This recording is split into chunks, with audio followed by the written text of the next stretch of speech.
guys, Christina here, and today I have a look for you at the books that we read last month, which was April 2020. If you're new, we are a homeschooling family of 7, and we incorporate books as part of our homeschool curriculum, but we also just really enjoy reading. And so I like to share what books we're reading and what we're using, just to kind of share some ideas and for me to keep a record as well. So I'm going to jump right in with this book here, which was our first read aloud for the month, Black Hawk by Arthur J. Beckard. It's part of the Good and the Beautiful library. And this went along with our Story of the World that we're doing. It was really interesting. I think everyone enjoyed the book. It had action, it had excitement, but it also had kind of those deeper levels of questions and those layers, right? Kind of the way that this person, that Black Hawk, he didn't really want to fight, yet he has kind of pushed into this position to be very vicious and very violent.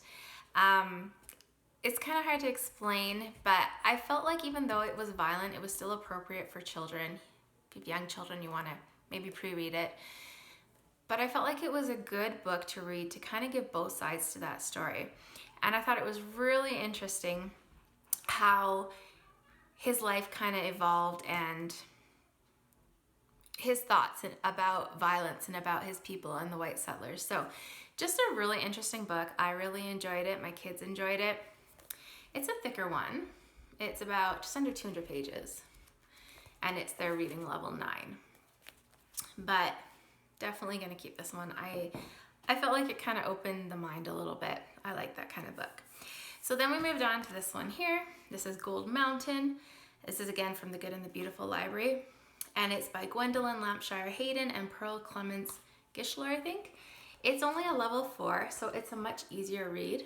And there's little pictures, it's shorter. I read half of it in one day and we're gonna finish it next week. So I'll let you know then a little bit more next month. But I felt like just a nice, simple, gentle story talking a bit about the gold rush. So then moving on to our audiobooks. So we finished listening to Seaman the Dog Who Explored the West with Lewis and Clark. And I shared a lot about this the book, or this audiobook, I guess, that we listened to last month. So I'm not gonna share too much more about it other than to say I really enjoyed it. Everyone enjoyed it. We learned a lot. It was entertaining. It was just a really good story. So definitely recommend that one.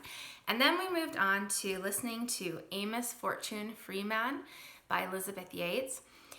This was interesting. I think it introduced some things to do with the slave trade in a very gentle way. There were some parts that were explaining a lot and other parts that really weren't. And so I felt like it was very age appropriate.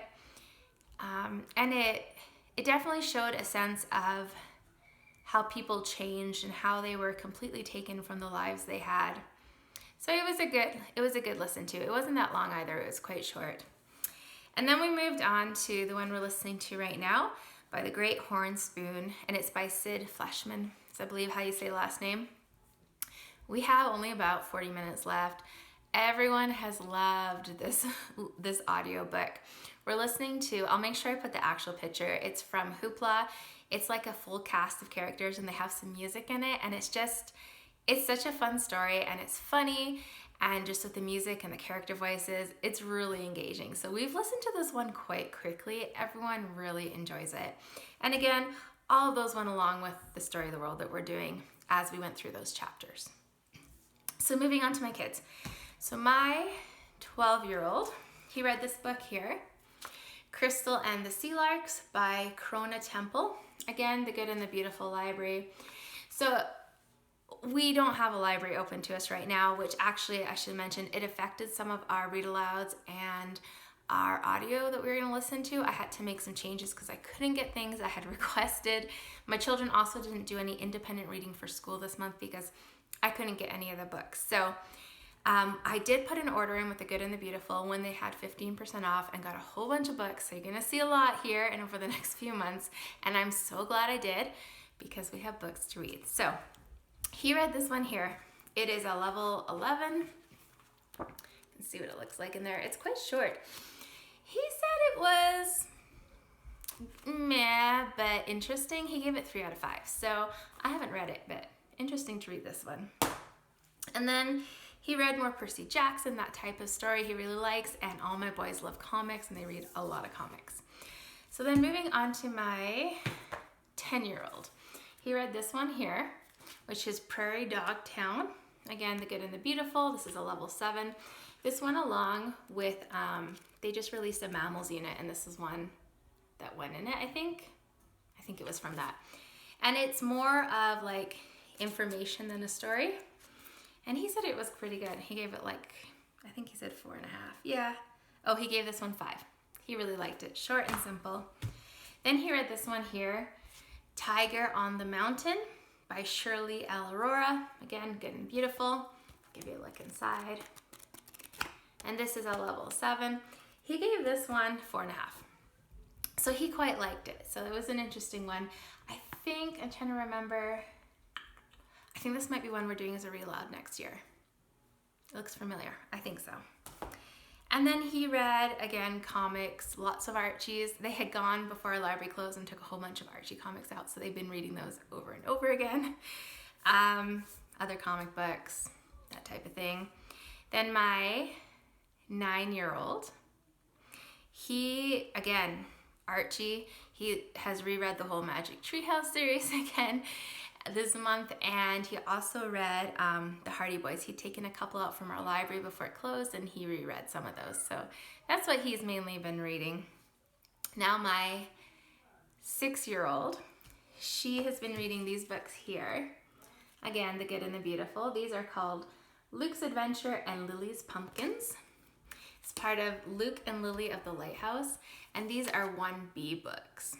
I'll give you a look inside. And I think these books are beautiful. They're so colorful and engaging, and she's able to read these on her own, so she loved them. Like, she gave them 5 out of 5. She really loved them. And then this one here, this is called Treehouse Town. This is book 1. I think we got book 2.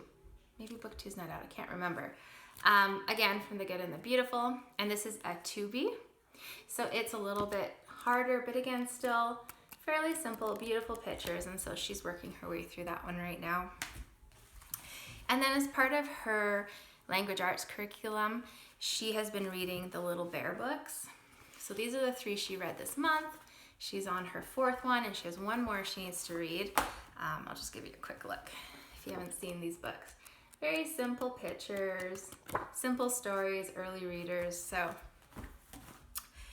that's what she's been reading, as well as she reads a lot of like just kind of early reader books that we have on hand that she really likes. So then me. So I started 2 different books this month and kind of just put them aside. I just wasn't feeling it. And I picked up this book here called Dawn by Eleanor H. Porter, The Good and the Beautiful. It's a level 11. This is a book that my son had read last year, and I've been wanting to read it, and I thought maybe now is a good time. It's about a boy who is 14 and he's going blind, and kind of about his life and how his life is going to change and how he's going to accept things. It surprised me a bit. I'm just started on page 40. A bit about the language and the time in it. It wasn't quite what I was expecting, but I am enjoying it so far. So hopefully next month I'll have this finished and I can give you more information on it. That's everything that we've been reading. Like I said, not having the library available to us, we're not reading as much as we normally do, and I really miss our library. Anyways, let me know in the comment section down below. Is your library open? How are you kind of dealing with lack of books maybe? Are you buying books? And also what you're reading, because I love getting suggestions, especially if it's something that matches with our curriculum. So let me know in those comments. And otherwise, I hope this finds you having a great day. Take care.